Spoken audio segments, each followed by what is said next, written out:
مجھے کسی نے گیتا کی ایک آسان ٹرانسلیشن بھیجی، جو میں نے پڑھنی شروع کی تو دروازے کھلتے گئے، کھڑکیاں کھلتی گئیں، اور بیسک سوال یہ تھا میرے ذہن میں کہ اللہ نے سب کو پیدا کیا ہے اور اللہ بہت ہی رحیم ہے، کریم ہے، بہت ہی کائنڈ ہے.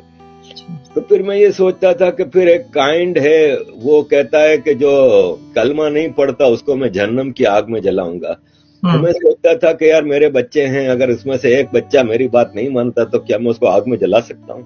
تو جب میں ایک انسان نہیں کر سکتا تو وہ رحیم و کریم کیسے یہ کر سکتا ہے؟ تو مجھے گیتا میں اس کا جواب یہ ملا کہ اللہ کہتا ہے قرآن میں کہ بھائی میری بات نہیں مانو گے تو میں جہنم کی آگ میں جلاؤں گا.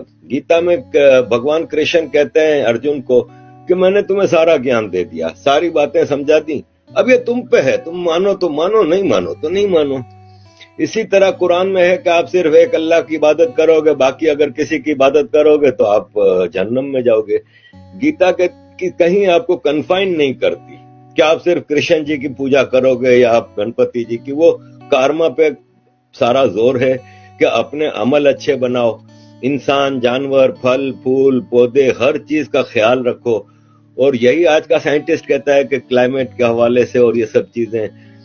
گیتا کہتا ہے کہ نرم صاف ستھری فوڈ کھاؤ، وہی آج کل بایو فوڈ کے اوپر بہت زیادہ زور ہے. تو یہ سارے جوابات مجھے گیتا سے ملنے لگے. اور پھر مجھے ایک خوبصورت دھرم سے انٹروڈکشن ہوا جس میں سارے انکلوسیو فیسٹیولز ہیں کہ آپ سارے فیسٹیولز، ایک تو فیسٹیولز کا دھرم ہے، اس میں کہیں کوئی مار کٹائی یہ وہ نہیں ہے، نان وائلنس ہے ٹوٹل. اور اس میں انکلوسیو ہے کہ آپ سب کو دیوالی کی برفی کھلائیں، آپ سب کے ساتھ مل کے ہولی منائیں، دیوالی منائیں، یہ وہ. مسلمان کہتا ہے نہیں صرف ہمارے فیسٹیول مناؤ، باقی فیسٹیول منانا حرام ہے.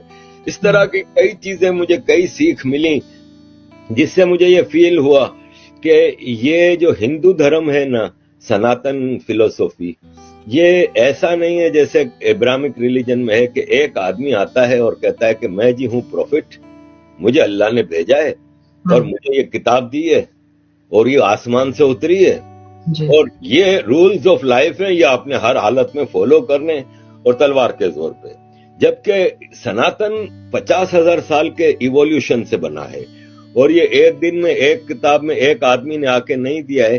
اس میں وید آئے، پرانے آئے، گیتا، رامائن، اس میں مختلف دور میں مختلف سیکھ دی گئیں اور ایک بیسک آئیڈیولوجیکل فیض ڈیولپ ہوا جس میں کہیں بھید بھاؤ نہیں ہے. ٹھیک ہے بعد میں کوئی کہتا ہے کاسٹ سسٹم آیا، یہ سب پولیٹیکل ہے.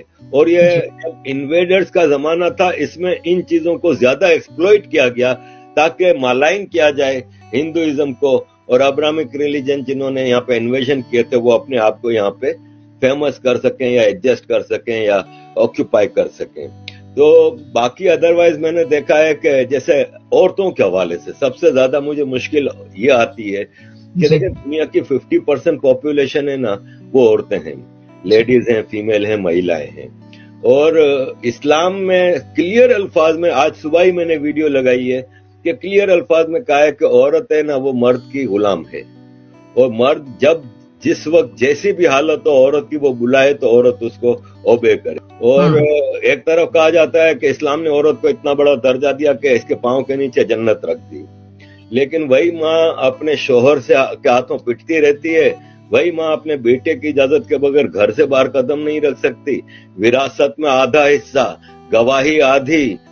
پروفٹ محمد کہتے ہیں کہ میں جب گھوڑے پہ بیٹھ کے اڑ کے آسمان جا رہا تھا اللہ سے ملنے کے لیے تو مجھے جہنم دکھائی گئی، تو میں نے کہا جہنم عورتوں سے بھری ہوئی ہے. ایک عورت نے سوال کیا کہ یا رسول اللہ ایسا کیوں تھا؟ تو بولے اس لیے کہ وہ اپنے شوہر کی بات نہیں مانتی، یعنی غلامی کرو تو تم لوگ تو 50% پاپولیشن کے رائٹس تو ویسے ہی ختم ہو گئے. جبکہ ہندو دھرم میں دیویاں ہیں عورتیں، مسلمانوں میں کوئی دیوی نہیں ہے لیکن ہندو دھرم میں دیویاں ہیں. کہیں ہم نے ہسٹری میں ایسا نہیں دیکھا کہ بھید بھاؤ ہو کہ عورت کی آدھی وراثت ہے یا آدھا حصہ ہے یا یہ وہ. تو یہ ساری چیزیں تھی جس سے مجھے محسوس ہوا کہ the right path is to follow Gita, no other book. جی بہت اچھی بات ہے. مجھے تو بہت خوشی ہوتی ہے آپ نے اتنا اچھا مطلب گیتا کو سمجھنا. میں بھی بہت لیٹ سمجھی لیکن سمجھے تو پتا چلا کہ کیا تھا ابراہیمک ریلیجن اور کیا ہے یہ, اس کے بھید ہی ہمیں پتا چل جاتے ہیں.